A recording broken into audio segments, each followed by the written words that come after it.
Bună ziua frumos și mei Capricorni, bine ați venit, dragii mei! Astăzi facem etalarea pentru luna ianuarie 2025, etalare generală, bineînțeles, unde vorbim despre toate ariile importante ale vieții. În descriere vă las minutul exact, ca întotdeauna. Și această etalare este valabilă pentru toți cei care aveți soare, lună, ascendent sau Venus în Capricorn.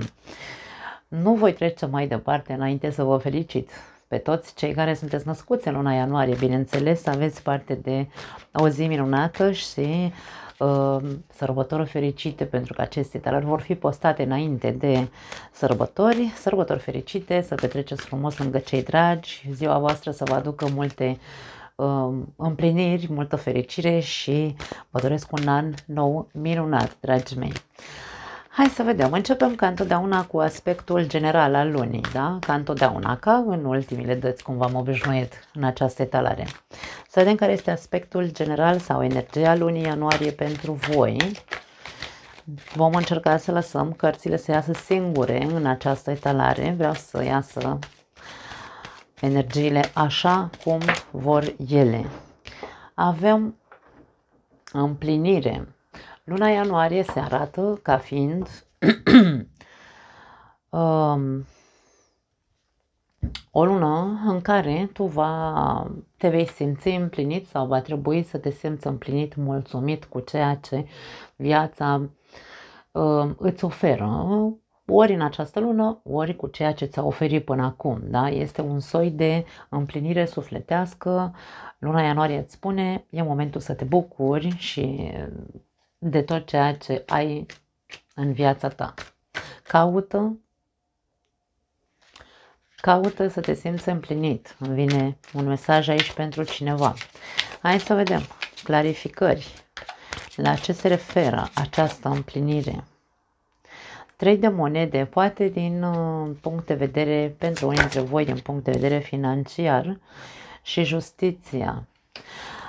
Aș spune că aspectul lunii pentru voi este o mulțumire sufletească în legătură cu rezolvarea unei, poate fi o moștenire aici pentru unii dintre voi, sau rezolvarea unei probleme financiare sau așezarea unui echilibru din punct de vedere financiar pentru alții dintre voi. Din punct de vedere emoțional ar putea să fie o împlinire, hai să spunem așa,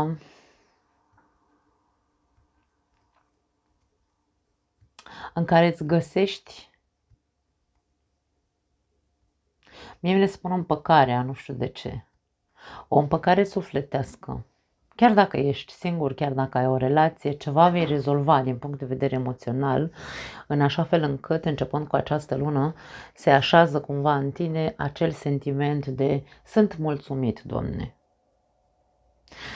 Aspectul general al lunii este unul de rezolvarea unor aspecte care poate au legătură cu banii, ori cu, uite, te pregătești sau de mult te pregătești să-ți pui talentele pe piață. Pentru că Trei de monede, cartea talentelor, este cel care știe să facă lucruri bune cu mâna lui sau pur și simplu știe să facă, are niște talente pe care până acum nu le-a exploatat, să spunem așa, și acum mulțumirea sufletească se va instala în tine începând cu această lună, pentru că te vei pune cu adevărat să îți exploatezi acele resurse, acele talente pe care le ai. Este o lună a rezolvărilor și a împlinirilor, îmi vine să spun. Doamne ajută să fie pentru cât mai mulți dintre voi. Hai să vedem energia ta în luna ianuarie. Energia Capricornului în luna ianuarie. Luna, o energie de mister, o energie poate fi introversă sau introvertită, o energie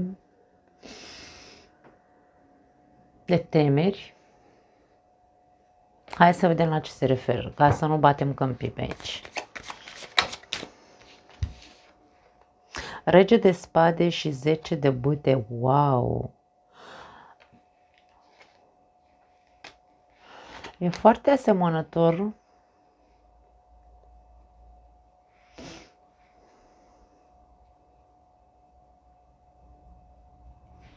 Cred că am mai văzut acest aspect undeva la o zodie, nu știu să vă zic acum exact. Acum nu are importanță.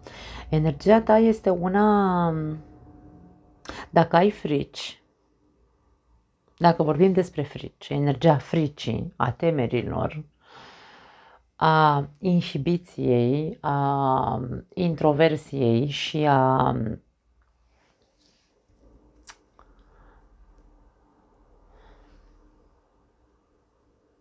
sufocării, adică e ca și cum ceva te reprimă, trebuie să corectezi ceva, îmi vine să spun la tine. Dacă ceva te sufocă, ceea ce te sufocă sunt propriile tale gânduri. Dacă ceva te ține într-o zonă obscură sau ceva te ține, pentru că aici vorbim despre energia ta, dacă ceva te ține într-o zonă retrasă de introversie, nu vorbești, nu te deschizi către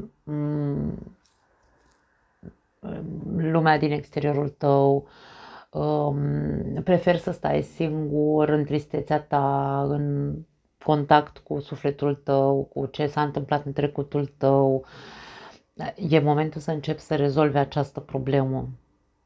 Ai foarte multă încărcătură emoțională. În tine există foarte multă încărcătură emoțională care te ține într-un teren, aș spune, nu știu dacă neapărat periculos, ci într-un teren incert, într-un teren traumatic. Și e momentul să începi să vezi, e momentul să începi să rezolvi acest aspect în legătură cu tine însuți.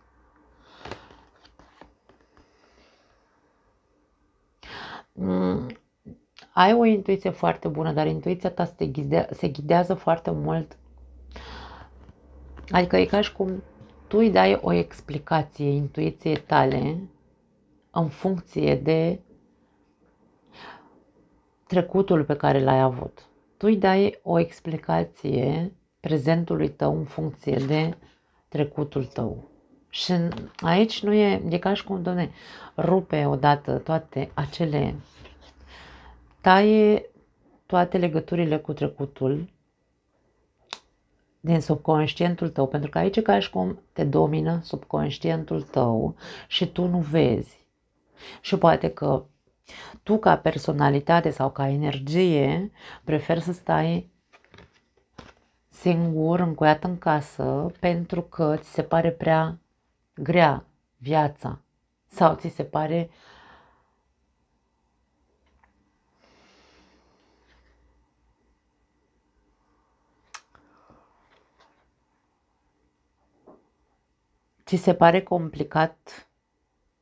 complicată epoca în care trăim. Nu știu de ce îmi vine mesajul așa.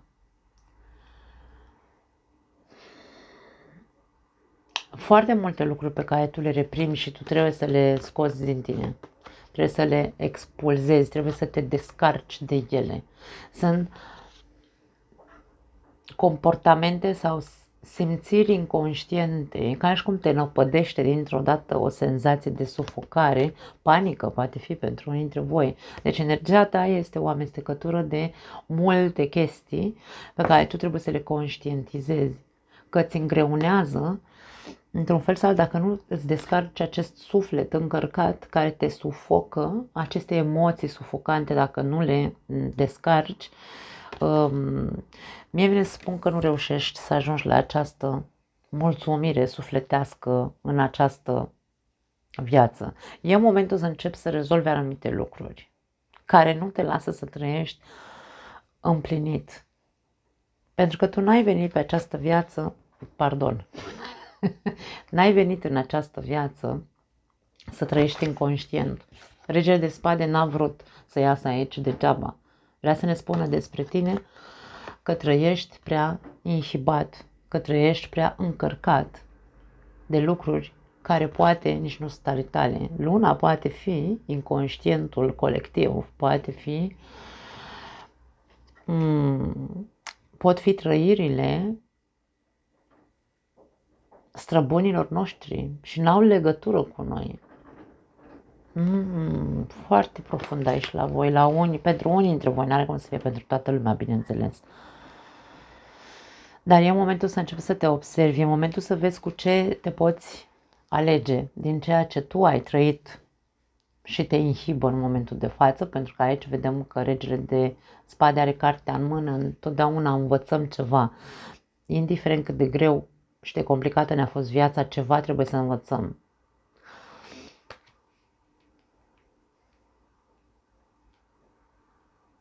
Vine să spun, nu te izola.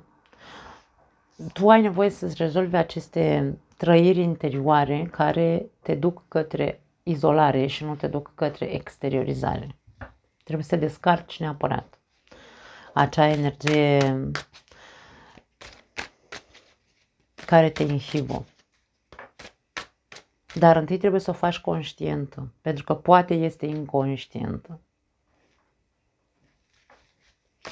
Hai să vedem iubirea pentru cei care aveți o relație. Cum arată luna ianuarie din punctul ăsta de vedere? Temperanța, liniște, pace, compromis, vindecare, echilibru, participare. Ambii parteneri par că sunt concentrați aici să alchimizeze din nou energiile între ei. Hai să vedem cu ce vine la pachet. Poate ai de-a face cu un săgetător. Pajul de bâte.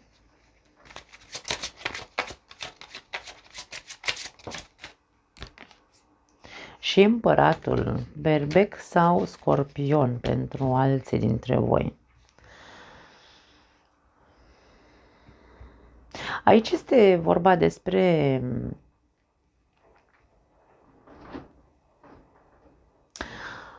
o disciplină care trebuie să aibă loc în viața voastră. De cuplu mă refer.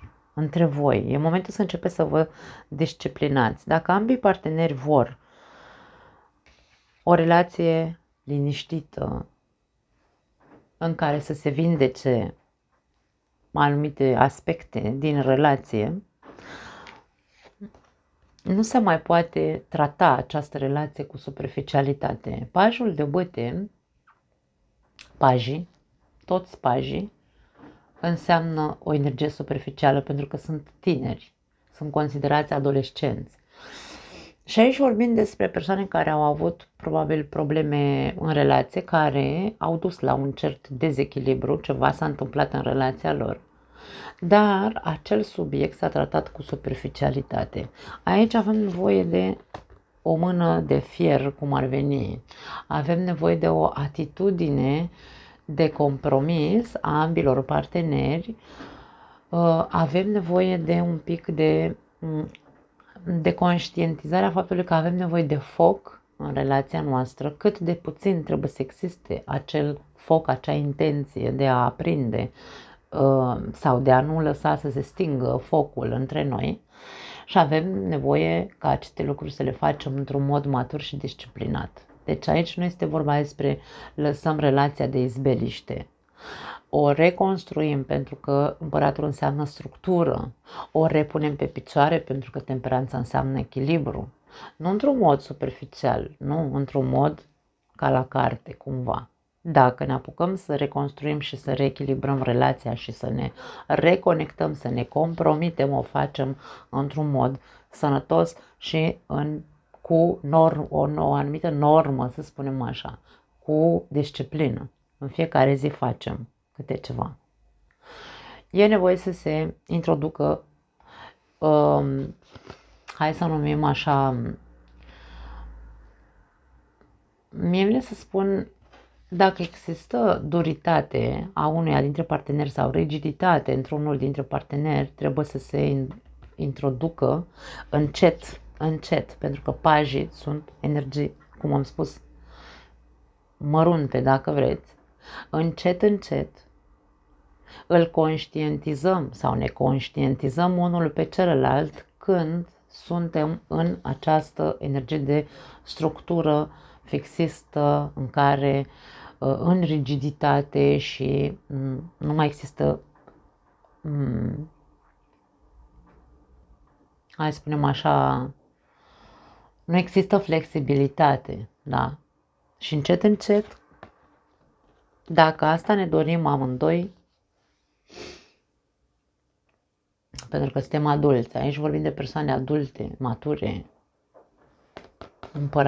împăratul poate să fie o persoană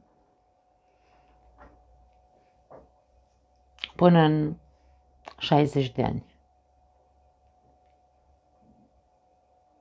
Aici e vorba de a alchimiza din nou relația, de a introduce în această relație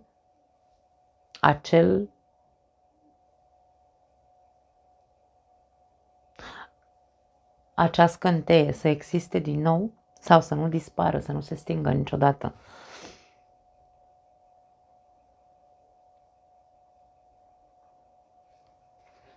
La capătul cărților am văzut roata norocului. Pentru unii dintre voi poate că se tot repetă un anume tipar aici. Ori sunteți tot timpul între rigiditate și armonie, e un soi de adaptare și readaptare, dar e un tipar. Acum suntem bine, acum nu suntem bine și aici trebuie cumva să se pună piciorul în prag în aceste dezechilibre și să vă disciplinați. Dacă într-adevăr vreți cu adevărat să vă repuneți relația pe picioare, aici e momentul să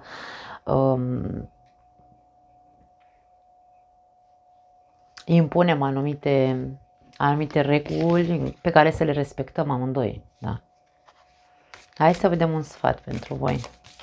Aș spune că sunt șanse mari dacă conștientizați ce lipsește între voi și ce trebuie echilibrați și vă disciplinați. Șansele sunt foarte mari să vă puneți relația pe picioare și să ieșiți din acea roată de hamster în care acum da, acum nu, acum suntem bine, acum nu suntem bine. Avem următorul mesaj pentru voi sau sfat. Niciodată nu ați avut nevoie de aripi pentru a zbura. Mă refer ca relație. Aici nu e doar pentru voi sau pentru celălalt, este pentru relație. Relația voastră întotdeauna a putut să evolueze mult mai mult, doar că dacă n-a evoluat a fost din cauza anumitor fixisme sau anumitor rigidități. Nu a existat adaptabilitate. Nu a existat, hai să spunem așa, nivelurile unei relații, pentru că toți trăim și această viață este despre niveluri. Ne naștem, nu avem cum să fim la fel la 40-50 de ani sau 30 de ani ca momentul, nu știu, de 2 ani, 3 ani, 5, 6 ani cât aveam. Nu. Viața este despre evoluție, este despre niveluri sau nivele, nici nu știu cum se zice corect. Relația voastră întotdeauna a avut foarte multe șanse să crească foarte mult, dar din cauza acestor sau a unuia dintre voi care a fost mai rigid în propriile lui norme, probabil că nu a ajuns acolo unde s-a idealizat, pentru că avem un paș de bâte, poate fi unul dintre parteneri întotdeauna a visat ca un copil la o relație ideală, partenerul pare că este cel pe care și-l dorește, dar nu a ajuns acolo unde visa.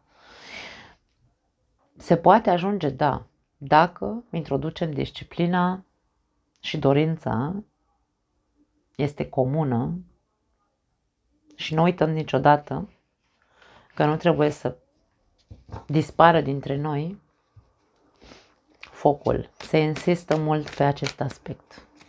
Este important atât focul, adică dorința, chimia, cât și apa, sentimentele, emoțiile. Hai să vedem cei singuri. Capricornii singuri în iubire, 5 de spade. Lupte interioare poate fi. Foarte interesant. Hai să vedem la ce se referă ca să nu interpretăm greșit. Eremitul și 9 de spade. Pentru unii dintre voi, Vi se spune să căutați o soluție să ieșiți din acele lupte interioare, din acel coșmar care are legătură cu iubirea. Acum, dacă te văd pe tine ca energie, că ai o energie inhibată sau foarte încărcată, ce am spus mai devreme, îți răsfrânge asupra vieții tale sentimentale pentru cei singuri. Aveți conflicte interioare în ceea ce privește iubirea. Pentru voi, câteodată, când vă gândiți la o posibilă relație, e ca și cum mi-o caut singur cu lumânarea, pentru că sigur o să se termine într-un mod, nu într-un mod tragic, ci sigur voi intra într-un alt coșmar. Nicio relație nu este, din punctul tău de vedere, nicio relație nu este sănătoasă sau nu va fi pentru totdeauna sănătoasă. Eu nu spun că nu ai dreptate, pentru că într-o relație trebuie să știm să, așa cum am zis la cei care au o relație, cu toții trebuie să știm să căutăm soluții în momentele de criză, pentru că toți trecem prin criză în relații, prin crize în această viață, pentru că această viață nu ne aduce crize că are viața ceva cu noi, ne aduce pentru că trebuie să ieșim dintr-o anumită stare și trebuie să evoluăm, și cu cât mai mult ne inhibăm creșterea sau trecerea la un alt nivel, cu atât mai mult trăim mai chinuiți. Și același lucru, de a spun că nu zic că nu-ți dau dreptate, că gândești că nu mai există, că e ca și cum toate relațiile se transformă într-un coșmar. Soluțiile întotdeauna sunt la noi. Dacă noi nu suntem conștienți că avem o criză în relație și nu facem nimic, acea relație se transformă în luptă, se transformă în coșmar, se transformă într-o monstruozitate, sau nu știu dacă e corect spus. Asta nu înseamnă că tu trebuie să rămâi tot timpul în aceste lupte interioare în care nu vezi un posibil partener, nu vezi o posibilă relație. Când ți se vorbește despre relații, probabil că ți se declanșează în tine acea ultimă relație care a fost de coșmar. Se declanșează ceva în tine, îți intră anxietatea, intri în panică, aici e multă panică și intri în defensivă. Automat intri în defensivă. Când se apropie cineva de tine, ești ca un arici. Nu neapărat că, dragii mei, nu neapărat că sunteți toți așa. Pentru că nu e despre a critica aici. E despre a căuta. Caută să faci o introspecție interioară în ceea ce înseamnă pentru tine o relație. Pentru că tu trăiești într-o panică continuă doar când auzi cuvântul relație sau când auzi cuvântul iubire sau când auzi cuvântul sentiment. Aici există foarte multe lucruri cu care tu te lupți în interiorul tău. Caută și vezi de ce.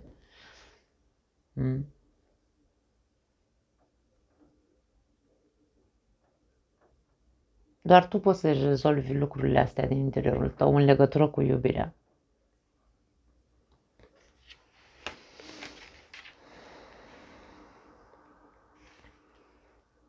Dacă deja cunoașteți pe cineva, cei care, aici vorbim despre burlaci, dar vorbim despre persoane care ar putea să existe cineva în viața lor, doar că nu au o relație, uite, nu știu, nu s-au mutat împreună sau se cunosc de puțin timp.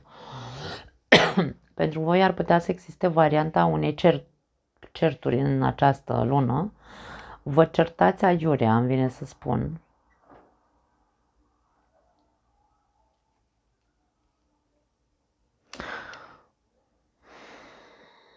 Nu știu de ce îmi vine să spun aici că e vorba despre o chestie. Ia uite moartea aici. Trebuie să se schimbe ceva la voi. O chestie care parcă trezește, ca și cum vă treziți unul celuilalt sau scoateți din voi ce e mai rău. Atenție! Aici eremitul nu vine degeaba nici la voi. Eremitul spune că dacă tu vrei să se termine tensiunile și coșmarul dintre voi,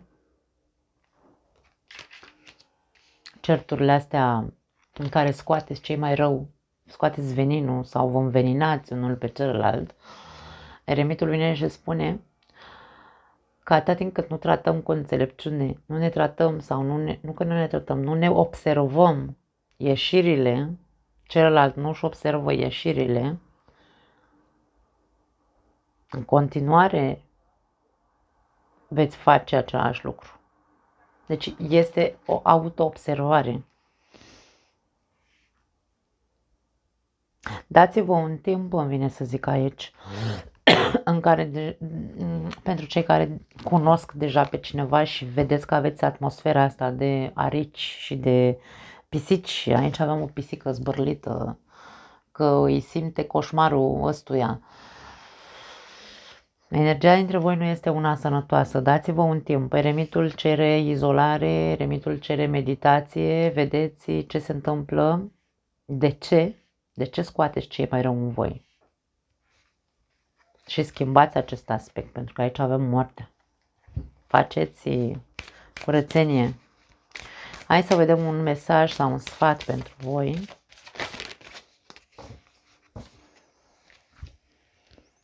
Încredere. Încrederea este fructul timpului și al muncii. Dacă voi aveți aici lupte și scoateți cei mai rău din voi, unul de la celălalt, e posibil aici să fie din cauza interesului. Fiecare vrea să câștige aici. Nimeni nu aruncă armele în cinciul de spade. Fiecare vrea să aibă dreptate.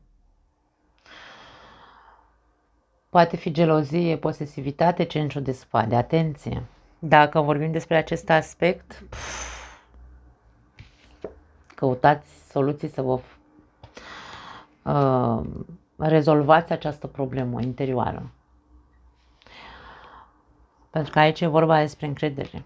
Încrederea este fructul timpului și al muncii. Trebuie muncit, introspecția interioară care trebuie să o facem, să învățăm să avem încredere în noi, ca să putem avea încredere în celălalt și celălalt să aibă încredere în noi. Trebuie să faci niște eforturi. Trebuie să faceți niște eforturi. Pentru cei din prima variantă în care vi se zbârlește pielea pe voi când auziți de iubire sau de relații de cuplu, aici ai de muncit cu tine. Să-ți rezolvi acele probleme din energia ta despre care vorbeam, ca să poți, da, cu eforturi vei reuși încet, încet să ieși din această, uite persoana asta cum arată. Pare că este într-un autobuz sau un tren, nu are importanță și stă așa mică. E mică, nu are încredere, nu știe unde o să ajungă în această călătorie, nu știe cum o să fie acolo unde va ajunge, dar aici avem soarele care o acompaniază, speranța, optimismul, dorința de a trăi, totul trebuie să existe, da? Încrederea. Aici avem, soarele înseamnă încredere. Și avem cuvântul încredere. Trebuie să credem sau să avem credință că dacă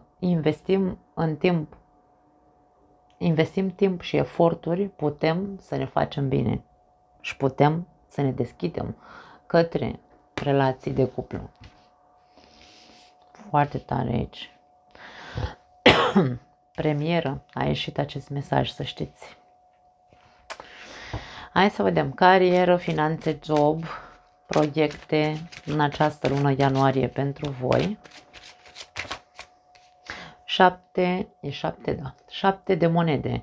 Rezultate. Probabil că vei culege niște roade Pentru alții dintre voi, atenție, vi se spune să analizați foarte bine ce investiții vreți să faceți, pentru că 7 de monede este o carte a investițiilor.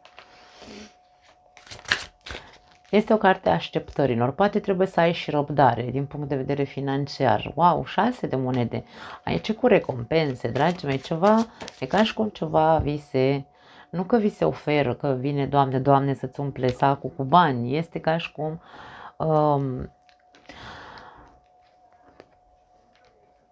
investițiile tale dau roade, benefice, roade de echilibru financiar, pentru că ai făcut investiții corecte. Ai pus semințe sănătoase în pământul tău și au început să iasă fructele. Și avem Marele Preot. Pentru unii dintre voi, investiția probabil că este într-o casă. Aici putem să vorbim despre un contract semnat. Abia acum semnați ipoteca, de exemplu, da? Vi se aprobă la bancă acea cerere de a cumpăra o casă, un apartament și așa mai departe.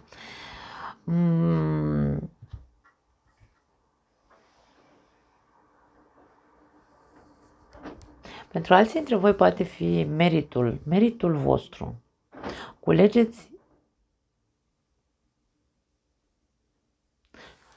Culegeți recompensele tuturor acelor eforturi pe care le-ați făcut, pentru că 7 de monede vine cu eforturi. Persoana asta a muncit pământul acasă de a roade. A avut grijă de planta respectivă, a udat-o, da? Când vorbim despre investiții, e vorba despre asta, da? Ai știut, ai avut răbdare și ai făcut-o cumva, mie vine să spun, ai avut acea răbdare tipică Capricornului și acea răbdare aduce roadele pentru că ai știut să faci pentru. Nu a fost doar în beneficiu tău, a fost în beneficiu multora. Marele Preot poate fi un ghid. Ori tu ai avut un proiect care are legătură cu a ghida pe ceilalți și aici primești recompensele acestei munci pe care ai făcut-o. Cu copiii ar putea să fie psihologie, coach, nu contează. Poate fi. Ai fost ca un părinte, nu contează femeie, bărbat, ai fost ca un părinte pentru alții. Tot ceea ce tu ai vrut să transmiți din punct de vedere al carierei pe care o ai sau, mă rog, jobul pe care îl faci, ai făcut-o cu dragă inimă. Și aici vedem că din punct de vedere spiritual, dacă vrei, pentru că Marele Preot este și o carte de protecție, din punct de vedere spiritual este meritul tău sau sunt meritele tale în urma acelor investiții pe care le-ai făcut cu inima deschisă să împărtășești către ceilalți sau să fii puntea dintre spiritualitate și materializare în care să-i ajuți pe ceilalți. Aici nu a fost niciun fel de investiție egoistă în care să te gândești doar la tine. Nu, aici a fost către a-i îndruma pe ceilalți, a-i sfătui și aici recompensele sunt pe măsură. Dacă nu vorbim despre această parte filozofică a investițiilor sau psihologică a investițiilor, putem să vorbim despre rezultatele meritelor tale. Putem să vorbim despre o ascensiune sau te vor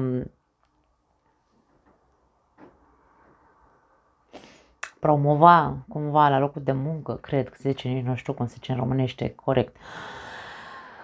Pentru alții dintre voi pot fi studii, investiți în voi să faceți niște studii, poate studii legate de, ori unii faceți psihologie, ori alții dintre voi direct așa finanțe. Deci finanțe, drept, poate fi pentru alții dintre voi.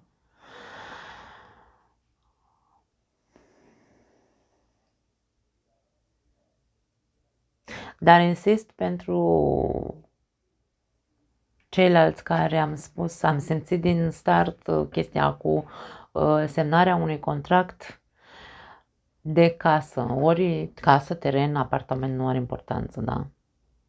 Dar eu aș spune că e, dacă e,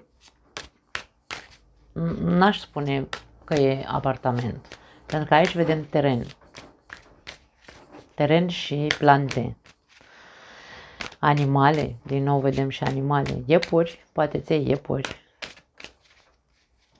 porumbei, rațe, gâște, găini și avem aici și o capră. Voi știți. Bun, trecem mai departe, să vedem sănătatea.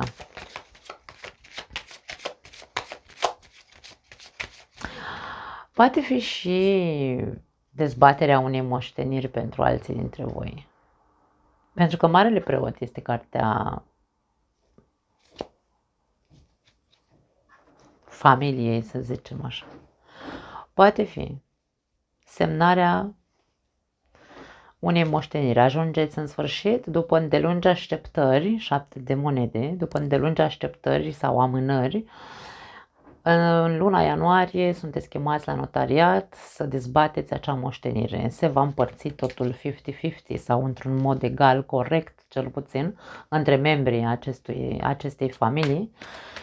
Poate fi și asta. Hai să vedem. Sănătatea pentru Capricorni. 8 de bâte. 8 de bâte este cartea mesajelor, veștilor, comunicare foarte multă. Hai să vedem. Da, ne acompaniază vântul aici la noi. 8 de spade.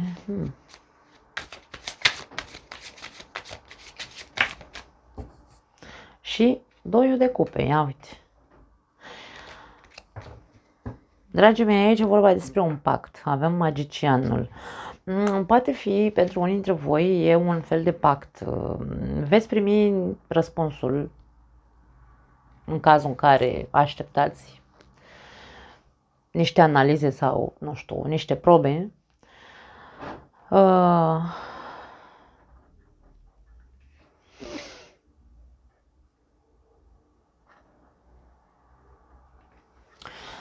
Răspunsul poate fi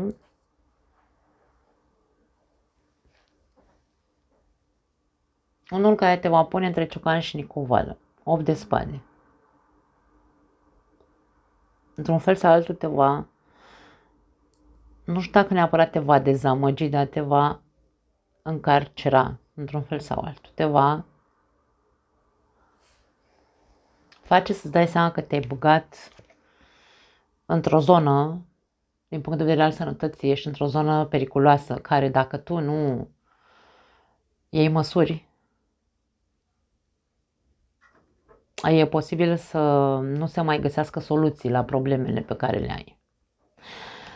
Comunicarea are legătură cu un fel de, e ca și cum dacă vorbim despre un medic aici, ți se spune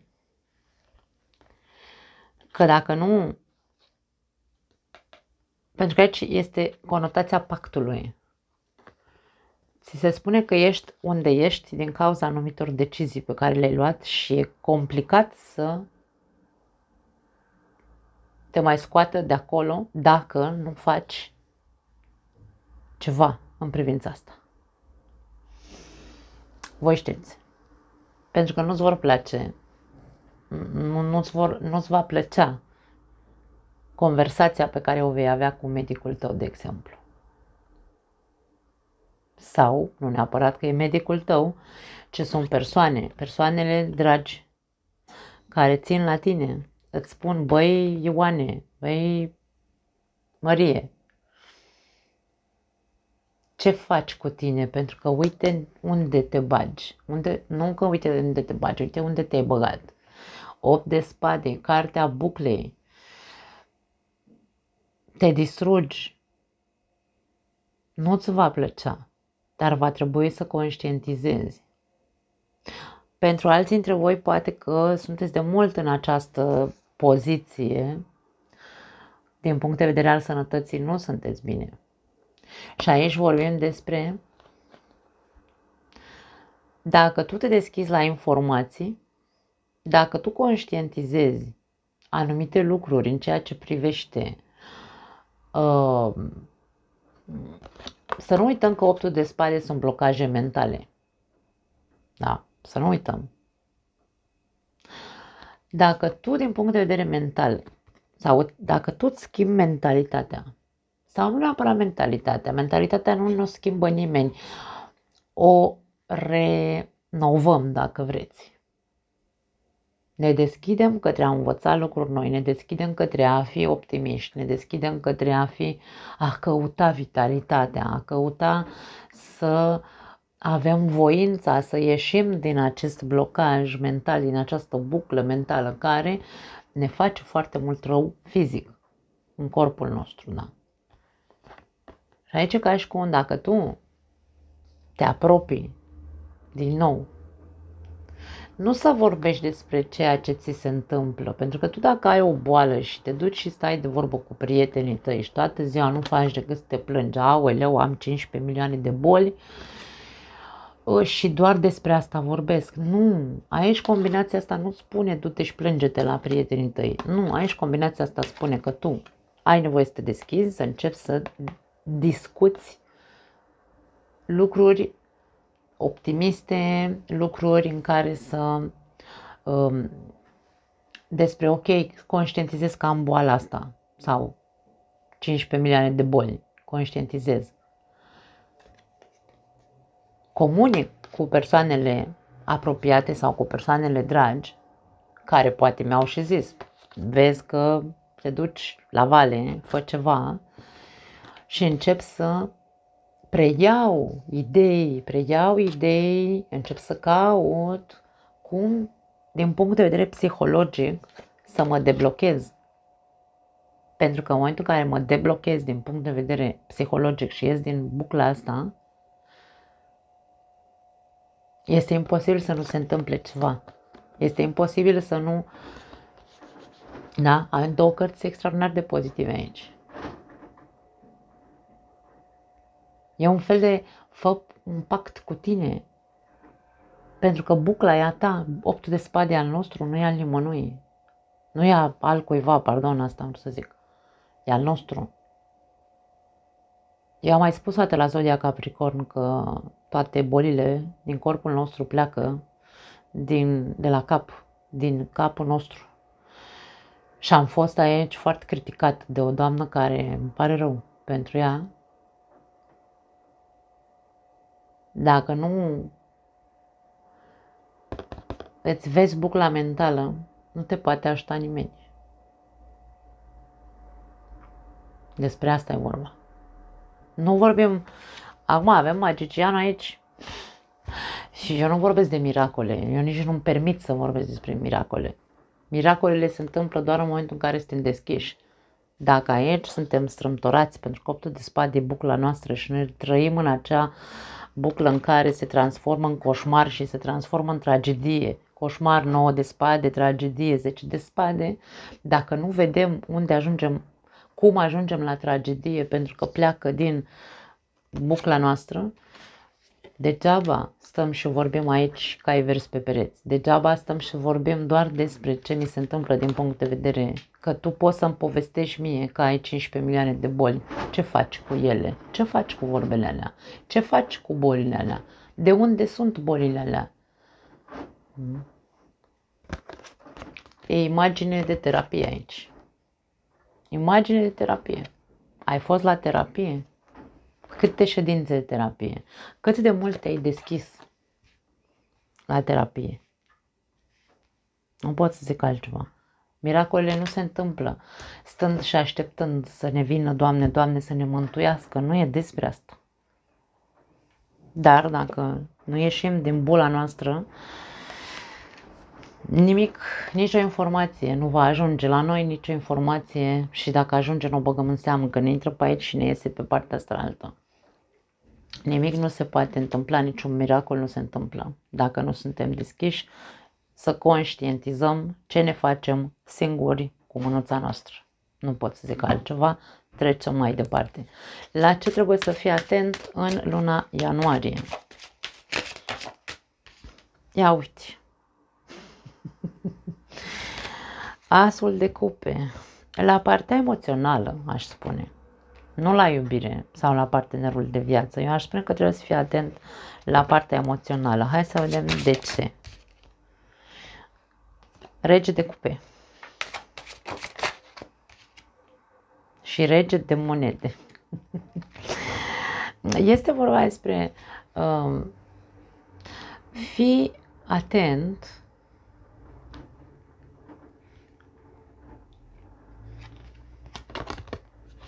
Asul de cupe este atenție emoțională, este iubire necondiționată.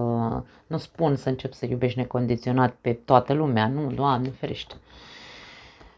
E ca și cum privește-ți sufletul cât de plin de iubire este față de oameni, față de, nu știu, nu contează, față de oricine. Împarte, oferă din acea iubire pentru că dă pe din afară. Această cupă e plină, sufletul tău e plin de iubire, de empatie, de frumos, de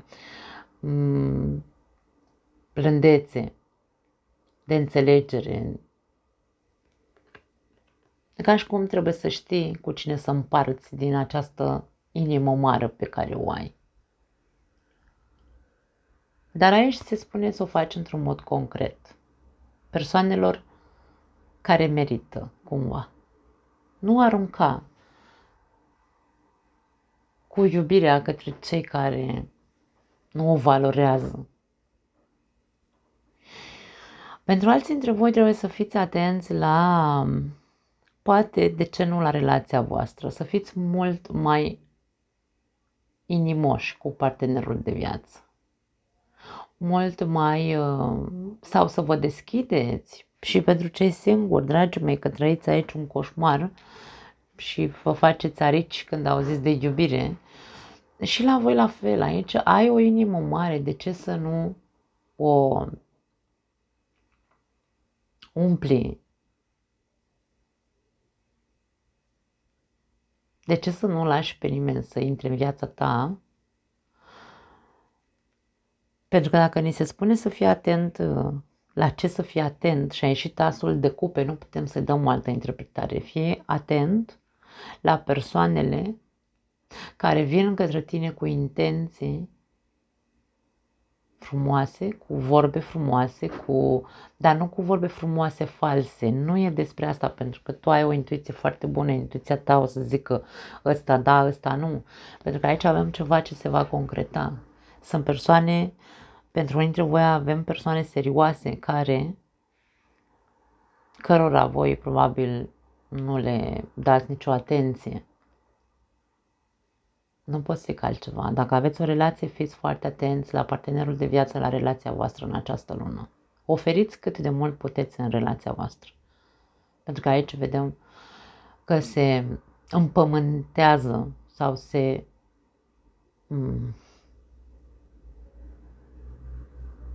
reînvie, dacă vrei, această relație. Trece la un alt nivel această relație. Poate fi și în parte cu prietenii tăi, voie bună, momente frumoase, tot ce înseamnă emoțional, împarte. Dar aici e vorba de a împărți cu cei care știi că sunt pe aceeași lungime de undă și care știi că sunt sinceri cu tine. Doar cu aceia împarte.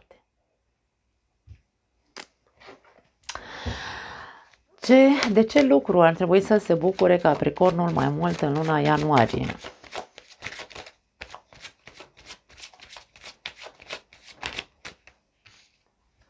Cavaler de spade.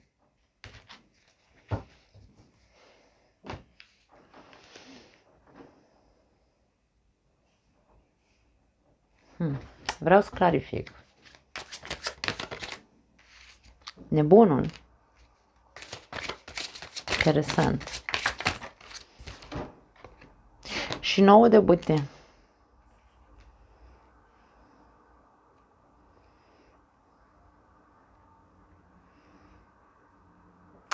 Mie vine să spun că aici ți se oferă oportunitatea, pentru că viața, după cum am zis la începutul acestei etalări, aspectul general al lunii este unul de împlinire, unul de echilibru, de rezolvare a anumitor lucruri în viața ta care să-ți aducă împlinire sufletească, să nu uităm ce am zis la început.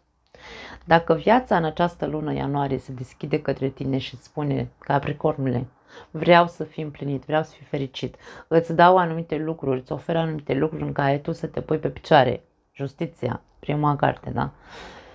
Fă apel la toate acele calități și resurse pe care le ai în interiorul tău, să participi și tu, pentru că Treiul de monede este cartea, cum spune, echipei. E ca și cum universul vrea să faci o echipă cu el ca să poți să te pui pe picioare și să trăiești împlinit. Dacă tu reușești să captezi acest mesaj al vieții către tine, aici ca și cum bucură-te de acest proces sau de această nouă șansă care ți se oferă. Luptă pentru a începe o nouă viață. Indiferent că ți se pare complicat, indiferent că ți se pare cu obstacole, indiferent că ai acel sentiment de neîncredere, tu luptă și fă-o cu bucurie, da? Ca și cum, da, domne, sunt de acord cu tine în viață, să începem de la zero. Chiar dacă poate că sunt așa, tremură carnea pe mine, nu contează, uite, ăsta stă pitit așa și se așteaptă în orice clipă, probabil ca viața să-i mai dea vreo palmă. Chiar dacă ai aceste temeri, să zicem, dă-i voie, bucură-te împreună cu această nouă șansă care ți se oferă și luptă, domne, cot la cot cu viața și zi, da. Eu asta simt să transmit aici, acum, voi, na. Mie mereu mi s-au părut etalările la Capricorn, știți că sunteți ai mei, etalările la Capricorn mi s-au părut extraordinar de educative și când citesc câte un mesaj din asta care nu se înțelege de fapt ce vreau să transmit sau ce vor cărțile să transmită, mă dezamăgește persoana care face un comentariu superficial la etalările astea minunate pe care încercăm să le... la energiile astea amestecate aici, care încercăm să le punem în cuvinte și ies atât de minunate etalările. Dar na, eu nu rămân cu dezamăgirea, eu am foarte multă compasiune, dar în același timp de foarte multe ori am momente când mă gândesc și nu vine să cred că există persoane care nu iau din tarot decât iau din tarot doar ceea ce îi atinge cumva, dar folosesc ca armă de apărare. Și îmi pare rău să văd lucrul ăsta. Hai să vedem un mesaj final sau un sfat pentru voi. 9 de monede, foarte frumos mesaj, sfat, uite un sfat frumos. Ia o pauză și savurează rezultatele succeselor tale.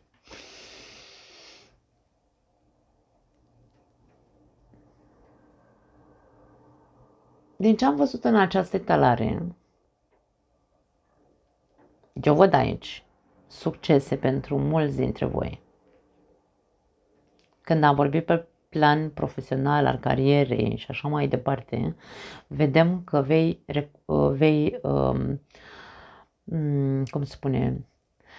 vei culege niște roade bine meritate în urma muncii tale. Pentru voi, cei despre care vorbeam aici, luați-vă o pauză și savurați. Pentru alții dintre voi acest sfat sau acest mesaj vine cu conștientizarea că indiferent, pentru că dacă viața vrea să-ți dea lucruri bune pentru tine, într-atât încât tu să trăiești mulțumit și împlinit și ești cumva pus în fața unui pact, dacă vrei, pentru că și justiția poate însemna un soi de pact în care tu trebuie să accepti să faci o echipă cu această viață, ia o pauză și întâi nu uita să lucrezi aici cu a scoate la suprafață ce se întâmplă în interiorul tău când vorbeam despre energia ta. Rezolvă toate aceste probleme care te inhibă și toate aceste probleme care ți-au dăunat din punct de vedere al sănătății. Fă acel pact, semnează contractul cu viața, nu cu diavolul, atenție, cu viața, și vei savura rezultatele acelor eforturi și acelor contracte pe care, metaforic vorbind, le-ai semnat. Nu pot să zic altceva. Deci mie mi se pare o etalare minunată.